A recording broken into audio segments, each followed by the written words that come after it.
भगवान श्री कृष्ण पृथ्वी पर अवतरित होने वाले महान व्यक्तित्व में से एक हैं और श्री विष्णु जी के 8वें अवतार के रूप में पूजे जाते हैं। श्रीमद् भगवद गीता में लिखी गई अमरवाणी एवं अंतर्दृष्टि का पालन करते हैं, परंतु अल्पसंख्य भक्त ही इस रहस्य को जानते हैं कि भगवान श्री कृष्ण का हृदय आज भी इस भूयोग में स्थगित हो रहा है।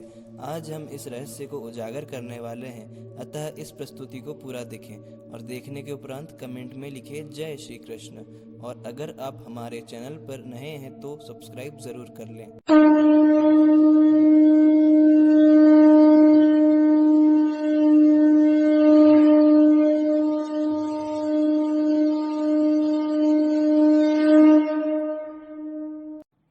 महाभारत युद्ध के अनुसार कुरुक्षेत्र के परिणाम स्वरूप गांधारी के सभी 99 पुत्रों को वीर गति प्राप्त हो चुकी थी। दुर्योधन की मृत्यु से एक रात पहले श्री कृष्ण अपनी संवेदना देने के लिए गांधारी के पास गए। गांधारी ने महसूस किया कि श्री कृष्ण ने जानबूझकर युद्ध का अंत नहीं किया। अगर वह चाहते तो युद्ध टल जाता, परंतु श्री कृष्ण ने पांडवों के द्वारा कौरव वंश का विनाश कर दिया। तभी गांधारी ने श्री कृष्ण को श्राप दिया कि एक दिन संपूर्ण यदुवंश का नाश हो जाएगा। कृष्ण खुद जानते थे और चाहते थे कि ऐसा ही हो, क्योंकि उन्हें यह ज्ञात था कि यादव बहुत अहंकारी और अधर्मी हो गए हैं। इसीलिए उन्होंने तथास्तु कहकर श्राप को स्वीकार कर लिया। 36 साल बीत जाने के बाद यादवों में विवाद छिड़ गया और कालांतर में यह विवाद एक भीषण युद्ध में परिवर्तित हो गया। यादवों ने एक दूसरे को ही मार डाला। इस युद्ध में श्री कृष्ण के सभी पुत्र वीर गति को प्राप्त हुए। मन ही मन श्री कृष्ण जानते थे कि क्या होने वाला है। जब वह इस शरीर को त्याग देंगे तो समुद्र द्वारका को निगल जाएगा। इसीलिए शेष कुछ लोगों को इस विनाश के प्रकोप से बचाने के लिए श्री कृष्ण ने अर्जुन को बुलाने के लिए अपने सारथी दारुका को इंद्रप्रस्थ भेज दिया था। अपने भ्राता बलराम के शरीर को वैकुंठ गमन के उपरांत वे एक नीम के वृक्ष के नीचे बैठ गए थे और निद्रासन में समाहित हो गए थे। तभी एक शिकारी हिरण का पीछा करते हुए वन में पहुंचा। अचानक उसने दौड़ते हुए हिरण पर एक तीर चलाया, लेकिन बाण ने हिरण की जगह कृष्ण के पैर को चीर दिया और उन्हें घातक रूप से घायल कर दिया।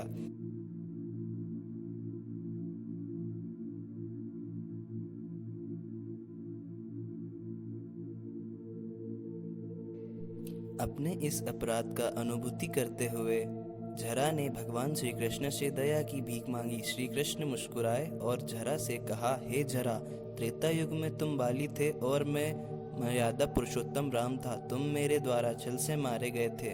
आज तुमने मुझे इस कर्म ऋण से मुक्त कर दिया है। तुम्हें इसलिए शोकाहार होने की आवश्यकता नहीं है। तुमने कोई अपराध नहीं किया है, क्योंकि इस दुनिया में सभी कार्य मेरे द्वारा नियंत्रित होता है और आज मेरी इच्छा से यह घटना घटी है। अब तुम सभी ऋण और कर्तव्यों से मुक्त हो गए हो। यह कहकर प्रभु कृष्ण ने अपने शरीर को त्याग दिया। तभी श्री कृष्ण के देह से एक प्रकाश उत्पन्न हुआ और इस प्रकाश ने विष्णु अवतार लिया और उन्होंने जरा से कहा, हे निष्पाप जरा, मैं तुमसे अति प्रसन्न हूँ। इस रूप में मेरा दर्शन कभी विफल नहीं जाता। मुझसे वर मांग लो। तभी जरा ने उनसे कहा, हे प्रभु, मैं जन्म जन्मांतर तक इसी रूप की पूजा करना चाहता हूँ। अगर आप मुझे यह वरदान दें तो मेरा जीवन सफल हो जाएगा। तभी श्री विष्णु ने कहा, तुम सत्य ही इसके योग्य हो। मैं तुम्हें यह वर देता हूँ कि कलयुग के प्रारंभ में तुम विश्वास सबारा कुल में जन्म लोगे। हिमाद्री पर्वत के निकट तुम मेरे एक ब्रह्म स्वरूप तत्व को प्राप्त करोगे। यह कहकर वे अंतर्ध्यान हो गए। तभी उनका प्रिय मित्र अर्जुन शोकाकृत होकर उनका देह संस्कार करने की कोशिश करता है, लेकिन दाह करने के उपरांत ही उनका हृदय अग्नि से अछूता रह गया। बार बार कोशिश करने के बाद अर्जुन इसे दाह करने में विफल हो जाता है। तभी श्री कृष्ण का हृदय नीलमणि में परिवर्तित हो जाता है। इस रोशनी की चमक से अर्जुन की आंखें पक्षी होने लगी थी। आगे पुराणों में इस मणि पदार्थ कैसे तुंग माधव के नाम से संबोधित किया गया, कैसे भगवान इसी अनुष्ठान के उपरांत सम्राट युधिष्ठिर अभिमन्यु पुत्र परीक्षित का और मैं कुलदीप आज के लिए आज्ञा चाहूंगा।